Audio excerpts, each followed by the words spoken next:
Hello students, स्वागत है आपका न्यू कैवरेज स्टडी में। आइए आज हम पढ़ते हैं क्लास 12 के मैथ को। क्लास 12 के मैथ में सबसे पहले हम पढ़ेंगे यूनिट फर्स्ट, जिसका नाम है संबंध तथा फलन। संबंध तथा फलन एक प्रकार का टफ टॉपिक माना जाता है।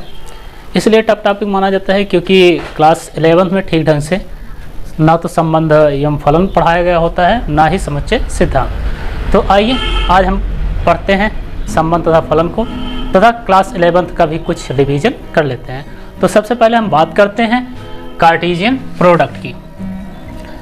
देखते हैं कार्टेशियन प्रोडक्ट। तो अगर हम कार्टेशियन प्रोडक्ट की बात करें तो इसके लिए हमें क्या करना पड़ेगा, सबसे पहले दो सेट लेना पड़ेगा। और वो दोनों सेट क्या होंगे, दो नॉन एम्प्टी सेट होंगे, मतलब दो अरिक्त समुच्चय ले लेंगे। एक ले लेंगे सेट ए बराबर, मान लीजिए हमने 1 2 3 ले लिया, और दूसरा हमने ले लिया बी बराबर, उसको भी हमने 1 2 3 ही मान लिया। हमने दो सेट लिया है, सेट ए 1 2 3 है और सेट बी को भी हमने 1 2 3 ले लिया है। इसका अगर हम कार्टेशियन प्रोडक्ट देखें तो हमें क्या करना होता है कि प्रत्येक अवयव को प्रत्येक अवयव के साथ लिखना होता है। तो यहाँ पे लिख देते हैं। तो यहाँ पे लिखेंगे तो पहले 1 का पूरे के साथ लिखेंगे, फिर उसके बाद 2 वाले को पूरे के साथ लिखेंगे, और इसी प्रकार हम 3 वाले को भी पूरे के साथ लिखेंगे।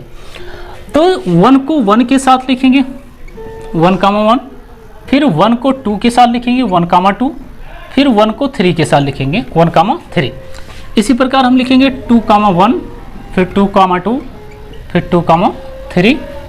इसी प्रकार करेंगे 3,1, 3,2, 3,3। तो इसी इतने को हम क्या कहते हैं, कार्टेशियन प्रोडक्ट कहते हैं। तो इस कार्टेशियन प्रोडक्ट में देखा जाए तो इसका जो फर्स्ट एलिमेंट होता है वो किससे होता है, सेट ए से होता है। और इसके अगर सेकंड एलिमेंट की बात करें तो सेकंड एलिमेंट किससे होता है, सेट बी से।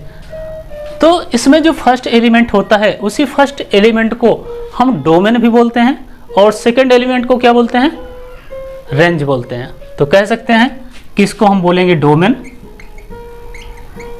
और इसको बोलते हैं रेंज। तो हमने जाना कि डोमेन और रेंज क्या होता है। अब बात करेंगे कि अगर यहाँ पे क्रमित युग्म जितने हैं, जितने ऑर्डर्ड पेयर हैं, उनकी संख्या कितनी है। तो ऑर्डर्ड पेयर क्या होता है, यही जो 1,1, 1,2, 1,3 करके रिलेशन लिखा गया है, इसी को हम ऑर्डर्ड पेयर कहते हैं। और इनकी जब संख्या निकालनी हो तो सबसे पहले हम देखेंगे कि सेट ए में कितने अवयव हैं। तो यहाँ से लिखेंगे नंबर ऑफ सेट ए 3 अवयव हैं, बी में कितने हैं, नंबर ऑफ बी 3 अवयव हैं। तो यहाँ से total number of ordered pair अगर निकाला जाए तो कितने हो जाएंगे, total number of ordered pair. तो दोनों का हम क्या करेंगे, प्रोडक्ट कर देंगे, नंबर ऑफ ए का और नंबर ऑफ बी का। तो यहाँ से हो जाएगा 3 × 3, तो यहाँ से हो जाएगा 9। तो ये तो बात थी कार्टेशियन प्रोडक्ट की, जो कि हम लोगों ने क्लास 11 में पढ़ा था। अब हम बात कर लेते हैं रिलेशन की। संबंध की बात यहाँ से करते हैं, रिलेशन। अगर संबंध की बात करें तो कुछ संबंधों के बारे में आप लोग वैसे भी जानते होंगे, क्योंकि हम जिस परिवार में रहते हैं उस परिवार में हमारा खुद का कुछ ना कुछ रिश्ता होता है, चाहे वो भाई का हो चाहे बेटे का हो। इस प्रकार ढेर सारे रिश्ते होते हैं, नातेदार भी होते हैं। तो हमें उनकी बात नहीं करनी है, यहाँ पे रिलेशन देखना है। किससे, ए से बी में। हमें केवल रिलेशन देखना है तो ए से बी में देखना है। और वो रिलेशन कैसा होगा देख लेते हैं। Relation is a subset of A product B. मतलब रिलेशन जो होगा वो ए प्रोडक्ट बी का जो होगा वो सबसेट होगा, उपसमुच्चय होगा। लेकिन किस प्रकार, टेकन इन सम मैनर्स, मतलब कुछ नियम के तहत लिखा गया हो। अगर कुछ नियम के तहत ए प्रोडक्ट बी लिखा गया है तो उसका जो सबसेट होगा वो कहलाएगा संबंध। तो यहाँ से हम देख लेते हैं, जैसे हम एग्जाम्पल ले लेते हैं। संबंध को लिखने के लिए लिखते हैं ए आर बी। यहाँ पे ए का मतलब फर्स्ट सेट और बी का मतलब सेकंड। या इसको कह सकते हैं फर्स्ट अवयव और ये सेकंड अवयव। दोनों के बीच में क्या कर रहे हैं, रिलेशन लिख रहे हैं। देखिए रिलेशन किस प्रकार का है, ए से बी में हम रिलेशन लिख रहे हैं, A B both are even number. A B जो है वो दोनों क्या हैं, इवन नंबर है, मतलब सम संख्या है। Where A is belongs to capital A and B is belongs to capital B. मतलब ए और बी में हमें एक संबंध लिखना है, लेकिन वो संबंध कैसा होना चाहिए, दोनों क्या होनी चाहिए, सम संख्या होनी चाहिए। लेकिन ए जो बिलोंग्स करना चाहिए वो किससे बिलोंग्स करना चाहिए, सेट ए से बिलोंग करना चाहिए, और बी जो बिलोंग्स करना चाहिए वो किससे करना चाहिए, सेट बी से करना चाहिए। तो चलिए यहाँ से हम संबंध लिख लेते हैं। देखा जाए तो यहाँ पे सेट ए हमें दिया गया था, सेट ए 1 2 3, और सेट बी जो था वो भी था हमारे पास 1 2 3, इतना था। यहाँ से संबंध लिखें तो यहाँ से हो जाएगा संबंध R इक्वल टू ए और बी दोनों क्या होना चाहिए, इवन नंबर। तो इवन नंबर कौन कौन सा है, 2 और 2। तो यहाँ से लिख सकते हैं 2, 2। तो ये क्या हो गया, हमारा संबंध हो गया। या फिर इसी प्रकार हम दूसरा संबंध यहाँ से लिखें, ए आर बी बराबर ए से बी में हम संबंध लिख रहे हैं जहाँ A B both are odd number. दोनों क्या होना चाहिए, ऑड नंबर होना चाहिए, जहाँ A is subset of capital A and B is subset of capital B. मतलब हमें ए से बी में इस प्रकार का संबंध लिखना है जहाँ पे दोनों क्या होनी चाहिए, विषम संख्या होनी चाहिए। अगर दोनों विषम संख्याएं हैं तो वहाँ पे जो ए होगा वो सब ए का सबसेट होना चाहिए, और जो बी होगा वो बी का सबसेट होना चाहिए। तो यहाँ पे रिलेशन लिख लेते हैं। तो यहाँ पे जाएगा R इक्वल टू, तो दोनों क्या हैं, ऑड नंबर। ऑड नंबर इसमें कौन कौन से हैं, 1 और 3 हैं। इसमें ऑड नंबर कौन कौन सा है, 1 और 3 है। तो 1 का 1 के साथ 1 1 लिख सकते हैं, फिर 1 3 लिख सकते हैं। इसी प्रकार 3 1 लिख सकते हैं और 3 3 लिख सकते हैं। तो ये था हमारा रिलेशन। तो इस प्रकार रिलेशन को हम और भी लिख सकते हैं। यहाँ पे क्या कर सकते हैं, एक संख्या ऑड ले लें और दूसरा क्या ले लें, इवन। तो इस तरह भी हम संबंध को बना सकते हैं। तो इस प्रकार देखा जाए कि अगर हमारे पास 2 सेट हैं तो उनसे हम ढेर सारे संबंधों को बना सकते हैं। कितने संबंधों को बना सकते हैं, अगर टोटल नंबर ऑफ रिलेशन पूछा जाए, टोटल नंबर ऑफ रिलेशन, तो इसके लिए एक फार्मूला होता है, वो होता है 2 की पावर PQ। यहाँ पे P और Q क्या होता है, यहाँ पे P जो होता है वो होता है नंबर ऑफ सेट A, मतलब सेट में A में जितने एलिमेंट रहते हैं वो होता है। Q जो होता है वो नंबर ऑफ सेट B होता है। तो ये भी कितना है, 3। और यहाँ से टोटल नंबर देखा जाए तो हो जाएगा 2 की पावर 3 इंटू 3, कितना हो जाएगा 2 की पावर 9। तो ये हमारा क्या था, संबंध था। अब हम बात करेंगे संबंध के बाद फंक्शन की। चलिए आइए बात करते हैं फंक्शन की। तो फंक्शन जो होता है वो भी हमारा एक प्रकार का संबंध ही होता है। तो हम लिख लेते हैं फंक्शन को। तो परिभाषा आप लोगों ने क्लास 11th में पढ़ी थी। यहाँ से लिखते हैं फंक्शन।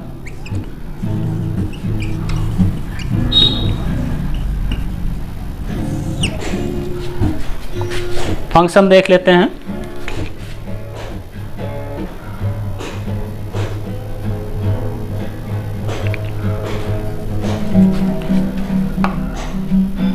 तो function is a subset of relation. Function जो होता है वो रिलेशन का सबसेट होता है, लेकिन no two ordered pair pair have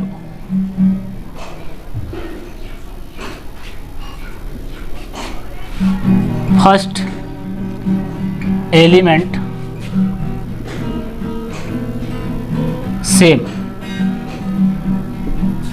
कह सकते हैं कि जो फंक्शन होता है वो संबंध का ही एक रूप होता है, या कह सकते हैं संबंध का ही सबसेट होता है, लेकिन उसके कोई भी ऑर्डर्ड पेयर के जो पहले अवयव होंगे वो सेम नहीं होने चाहिए।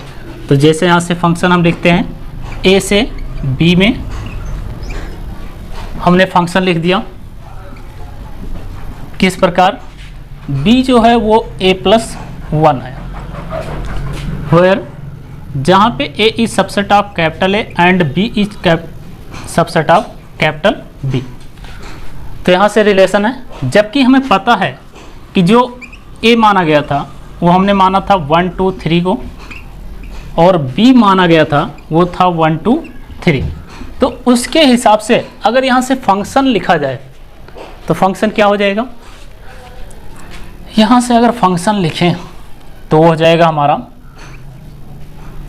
अगर यहाँ से a की वैल्यू 1 पुट की जाए तो कितना हो जाएगा, 1 पुट करेंगे तो b की वैल्यू 2 आ जाएगी। अगर हम यहाँ a की वैल्यू 2 पुट करेंगे तो ये कितना आ जाएगा 3। लेकिन अगर यहाँ 3 वैल्यू पुट की जाए तो कितना आ जाएगा 4, और 4 इस सेट b में नहीं है तो हम उसको लिख नहीं सकते हैं, हम केवल इतने अवयव को लिख सकते हैं। तो ये तो था हमारा क्या, फंक्शन। और इस फंक्शन की परिभाषा आप लोगों ने क्लास 11th में पढ़ी थी।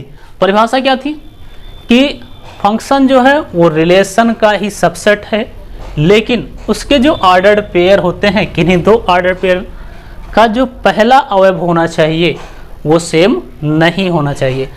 अगर इसमें रिलेशन को देखा जाए, रिलेशन वाले में हम लोगों ने लिखा था कि A प्रोडक्ट B का सबसेट होता है R। तो अगर A प्रोडक्ट B देखा जाए तो A प्रोडक्ट B हमारे पास क्या था 1 1 1 2 1 3, 2 1 था 2 2 2 3, 3 1 3 2 3 3, इतना था। इस अगर रिलेशन वाले में देखा जाए तो रिलेशन में देख रहे हैं कि इनके जो फर्स्ट अवयव हैं वो क्या है, सेम है। किन्हीं दो के देखा जाए फर्स्ट अवयव तो वो क्या है, सेम है, लेकिन फंक्शन में फर्स्ट एलिमेंट जो रहेंगे वो कभी भी सेम नहीं रहेंगे। तो ये तो बात थी किसकी, फंक्शन की। अब हम इसके बाद बात करेंगे टाइप्स ऑफ रिलेशन की। चलिए बात कर लेते हैं टाइप्स ऑफ रिलेशन की। तो हम जानते हैं कि रिलेशन जो है वो ढेर प्रकार के हैं, ढेर सारे हैं, लेकिन हमें सभी रिलेशनों की बात नहीं करनी है। जो केवल महत्वपूर्ण हैं उन्हीं की चर्चा हमें करनी है। ज़्यादा रिलेशन के विषय में हमें नहीं पढ़ना है, क्योंकि रिलेशन अगर पढ़ते चलेंगे तो पता नहीं कितने रिलेशन हैं। तो यहाँ पर कुछ महत्वपूर्ण रिलेशन के बारे में बात करेंगे। Types of relation, types of relation. तो यहाँ से जो रिलेशन पढ़ा जाता है वो अधिकतर पढ़ते हैं इस सबसेट ऑफ ए प्रोडक्ट ए। मतलब अभी तक हम लोगों ने ए प्रोडक्ट बी पढ़ा था, लेकिन अब हमें क्या करना है, जब टाइप्स पढ़ेंगे तो कुछ रिलेशन के लिए हमें बी वाले को भी क्या करना पड़ेगा, ए मानना पड़ेगा। कुछ को हमें क्या मान लेना पड़ेगा, बी वाले को भी ए मान लेना पड़ेगा। तो यहाँ से आर जो हो जाएगा वो सबसेट होगा ए प्रोडक्ट ए का, ठीक है। तो इसके हिसाब से देखा जाए तो रिलेशन जो होता है वो कितने प्रकार का होता है, 8 टाइप्स का, मतलब 8 प्रकार का होता है। 8 टाइप्स का होता है, मतलब 8 प्रकार का होता है आपका रिलेशन। पहला कौन सा है, पहले की बात करें तो नल या फिर एम्प्टी रिलेशन, नल या एम्प्टी रिलेशन। दूसरे की बात करें universal relation, universal relation. Third की बात करें तो थर्ड जो होता है वो होता है आइडेंटी रिलेशन, और फोर जो होता है वो होता है इनवर्स रिलेशन। एक बात यहीं पे और समझ लेते हैं, ये जो दोनों रिलेशन होते हैं इन्हीं को कहा जाता है ट्राइविलियन रिलेशन। इन्हीं दोनों क्या कहेंगे? ट्राइविलियन रिलेशन। इसी को कहते हैं ट्राइविलियन रिलेशन।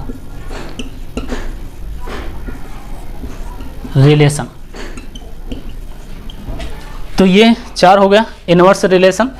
अगर हम बात करें यहाँ तक, तो यहाँ तक तो हम क्लास 11th में पढ़ चुके हैं, ठीक है। 1, 2, 3 और 4 भी क्लास 11th में हम पढ़ चुके हैं, लेकिन क्लास 12th में भी इनवर्स पढ़ना है। इस कारण हम क्या करेंगे? इनवर्स से यहाँ पढ़ना स्टार्ट करेंगे। 5 वाला कौन सा है? 5 है हमारा रिफ्लेक्सिव रिलेशन। 6 कौन सा है? 6 है हमारा सिमेट्रिक रिलेशन।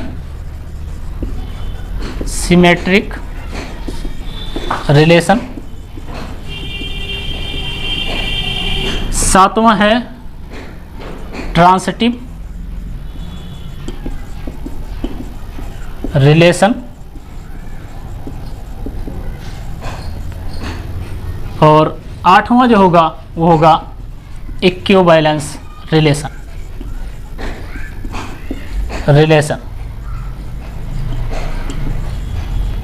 तो इस प्रकार हमारे पास कितने रिलेशन हैं? 8 रिलेशन हैं। लेकिन इस 8 रिलेशन में हम लगभग 4 तक क्लास 11th में पढ़ चुके हैं, और 12th में जो पढ़ना है वो इनवर्स को भी पढ़ना है। और उसके बाद ये आपकी चारों बहुत ही इम्पॉर्टेंट है क्लास 12th के लिए। तो हम क्या करेंगे? इन चारों रिलेशनों को बहुत ही ध्यान से समझेंगे। तो इसको ध्यान से समझेंगे, लेकिन कुछ इनके बारे में भी हम चर्चा कर लेते हैं। चलिए आइए थोड़ा इनके बारे में भी चर्चा कर लेते हैं, फिर उसके बाद चलते हैं जो हमारे लिए इम्पॉर्टेंट है उसकी चर्चा करने। तो यहाँ पे हम जानते हैं सबसे पहला रिलेशन जो कि है हमारा नल या फिर एम्प्टी रिलेशन। चलिए देखिए नल या एम्प्टी रिलेशन क्या होता है। अगर हम बात करें नल या एम्प्टी रिलेशन की, तो इसके लिए हम क्या करेंगे? एक सेट लेंगे और उस सेट से हम कोई रिलेशन बनाएंगे, और वो ऐसा रिलेशन होना चाहिए जो कि एम्प्टी होना चाहिए, मतलब खाली होना चाहिए। मान लेते हैं सेट ए हमारे पास इस प्रकार है 1, 2, 3। हम पढ़ने क्या जा रहे हैं? नल या फिर एम्प्टी रिलेशन, इसको पढ़ने जा रहे हैं। तो इसको हम ध्यान से समझेंगे। हमारे पास सेट ए ये है, हम एक रिलेशन दर्शा रहे हैं। बी वाला भी लिख लेते हैं। बी क्या था? 1, 2, 3 था। हम रिलेशन दिखा रहे हैं ए से बी में, ए से बी में रिलेशन दिखा रहे हैं। वो रिलेशन कैसा है? रिलेशन है कि जो बी वाला है वो ए से 4 अधिक है। बी जो है वो ए से क्या है? 4 अधिक, मतलब a + 4 है। जहाँ पे ए सबसेट है कैपिटल ए का एंड बी सबसेट है कैपिटल बी का। तो हमें इस प्रकार रिलेशन लिखना है जहाँ पे बी का जो मान होना चाहिए वो ए से 4 अधिक होना चाहिए। तो यहाँ से अगर हम रिलेशन लिखें तो ए का मान लीजिए हम क्या ले लेते हैं? 1 ले लेते हैं। अगर ए का मान 1 ले लेंगे तो बी का मान क्या आएगा? 4, 1, 5 हो जाएगा, और 5 यहाँ पे स्थित नहीं है, तो इसमें हम कोई भी अवयव लिख नहीं सकते हैं, या फिर इसे क्या कह सकते हो? 5, मतलब कोई किसी भी रिलेशन को हम यहाँ पर लिख नहीं सकते हैं। इसी कारण इसको क्या कहेंगे? नल या फिर एम्प्टी रिलेशन। तो यहाँ पे जो रिलेशन हुआ ये क्या हो गया? नल या फिर एम्प्टी रिलेशन हो गया। रिलेशन। अब हम सेकंड की बात करते हैं। सेकंड हमारे पास क्या था? सेकंड हमारे पास था यूनिवर्सल रिलेशन। Universal relation. अब हम बात करते हैं कि यूनिवर्सल रिलेशन क्या होता है। अगर हमारे पास कोई ऐसा रिलेशन हो जो सबसेट हो किसका? ए प्रोडक्ट बी का, मतलब पूरा का पूरा ए प्रोडक्ट बी वो क्या बन जाए? रिलेशन बन जाए। कह सकते हैं कि पूरा ए प्रोडक्ट बी ही क्या बन जाए? रिलेशन हो जाए, संबंध हो जाए, तो उसे हम क्या कहेंगे? Universal relation. जब कोई संबंध इस प्रकार का बन जाए कि पूरा का पूरा जो कर्मित गुणनफल है वही हमारा संबंध हो जाए, तो वो कहलाएगा हमारा कौन सा रिलेशन? यूनिवर्सल रिलेशन कहलाएगा। ठीक है, अब बात कर लेते हैं थर्ड की। थर्ड हमारे पास क्या था? Identity relation. आइडेंटिटी रिलेशन क्या होता है? ऐसा कोई रिलेशन हो जो स्वयं का स्वयं के साथ हो, मतलब अपने का ही डबल आ जाए। ठीक है, अगर हम कोई ऐसा संबंध लिख दें जो स्वयं का स्वयं के साथ, मतलब 1 का किसके साथ संबंध हो? 1 से ही हो। 2 का संबंध 2 से ही हो। 3 का संबंध 3 से ही हो, तो हम इसको क्या कहेंगे? आइडेंटिटी रिलेशन कहेंगे। 1 का संबंध 1 से ही हो, 2 का संबंध 2 से ही हो, 3 का संबंध 3 से ही हो, ये हमारा कहलाएगा आइडेंटिटी रिलेशन। चाहे ये प्रत्येक एलिमेंट का हो या ना हो, केवल एक का ही हमें लिख दिया गया है तब भी सही है। मतलब अगर हम रिलेशन केवल 1 लिख दिए, पूछा जाए कौन सा रिलेशन है? आइडेंटिटी है। अगर हमने बात कर दी कि 1 लिखा है, 1 2 लिखा है, 2 2 लिखा है, तो ये कौन सा रिलेशन है? तब भी इसको हम क्या कहेंगे? Identity relation. ठीक है, अगर हम कहीं इस प्रकार कह दें कि 1 1 लिखा हुआ है, 2 2 लिखा हुआ है, लेकिन यहाँ पे 1 2 लिखा हुआ है, ये कौन सा रिलेशन है? ये आइडेंटिटी रिलेशन नहीं है। क्यों?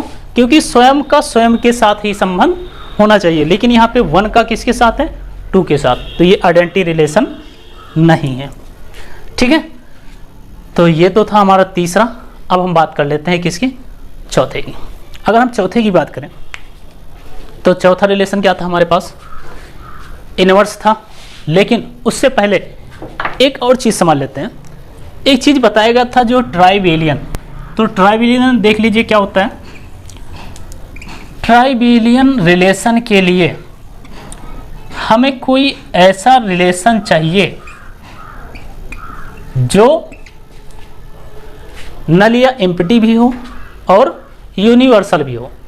मतलब एम्प्टी भी होना चाहिए, यूनिवर्सल भी होना चाहिए, तो वो कहलाएगा ट्राइविलियन रिलेशन। लेकिन ऐसा संभव नहीं। ठीक है, ऐसा कब संभव होगा? जब यूनिवर्सल रिलेशन हमारा जो रहेगा वो क्या हो जाए? एम्प्टी हो जाए। ठीक है, ऐसा तभी संभव हो सकता है कि जब यूनिवर्सल रिलेशन जो हो जाए वो हमारा वो भी क्या हो जाए? एम्प्टी हो जाए, तो हम उसको क्या कहेंगे? ट्राइविलियन रिलेशन कहेंगे। तो अब हम आइडेंटिटी रिलेशन जान चुके हैं। अब हम आगे बात कर लेते हैं किसकी? इनवर्स रिलेशन की। चलिए आइए इनवर्स रिलेशन जानते हैं। इनवर्स रिलेशन जानने के लिए हमें पहले ए प्रोडक्ट बी लिखना पड़ेगा। क्या लिखना पड़ेगा? ए प्रोडक्ट बी। ए प्रोडक्ट बी लिख लेते हैं। तो ए प्रोडक्ट बी निकालना तो हम लोगों ने क्लास 11 में ही सीखा था, तो यहाँ से हम निकाल लेते हैं ए प्रोडक्ट बी। तो यहाँ से हो जाएगा ए प्रोडक्ट बी बराबर 1 1 हो गया, 1 2 हो गया, 1 3 हो गया, 2 1 हो गया, 2 2 हो गया, 2 3 हो गया, 3 1 3 2 3 3। ये आपका था प्रोडक्ट। अब हमें अगर इनवर्स निकालना है तो हमें क्या करना है? इनवर्स का मतलब होता है सेम इसी का उल्टा कर देना। अब उल्टा का मतलब कि जो सेकंड अवयव है उसको फर्स्ट अवयव में लिख देना है, और जो फर्स्ट अवयव होगा उसको सेकंड अवयव पे लिख देना है, वही हमारा क्या कहलाएगा इनवर्स रिलेशन। तो चलिए हम बात कर लेते हैं इनवर्स रिलेशन की और लिखते हैं इनवर्स रिलेशन। तो चलिए लिख लेते हैं। अगर यहाँ से इनवर्स रिलेशन लिखेंगे तो हम क्या करेंगे, जो ये कर्मित युग्म लिखे गए हैं इन्हीं को हमें क्या करना है, उल्टा कर देना है। मतलब सेकंड को फर्स्ट अवयव बना देना है और फर्स्ट को सेकंड अवयव बना देना है। तो इसको उल्टा करेंगे तो ये सेम ही रहेगा, 1 1 लिख उठेगा। इनको उल्टा करेंगे तो क्या आ जाएगा, 2 1 आ जाएगा। ये क्या आ जाएगा, 3 1 आ जाएगा। ये क्या आ जाएगा, 1 2 आ जाएगा। ये क्या रहेगा, 2 2 ही रहेगा। ये क्या हो जाएगा, 3 2 हो जाएगा। और ये क्या हो जाएगा, 1 3 हो जाएगा। ये क्या हो जाएगा, 2 3 हो जाएगा। और ये क्या हो जाएगा, 3 3। इसी इतने को क्या कहते हैं, इनवर्स। इसी इतने को क्या कहते हैं, इनवर्स रिलेशन। Inverse relation. तो ये कौन सा रिलेशन था, इनवर्स रिलेशन।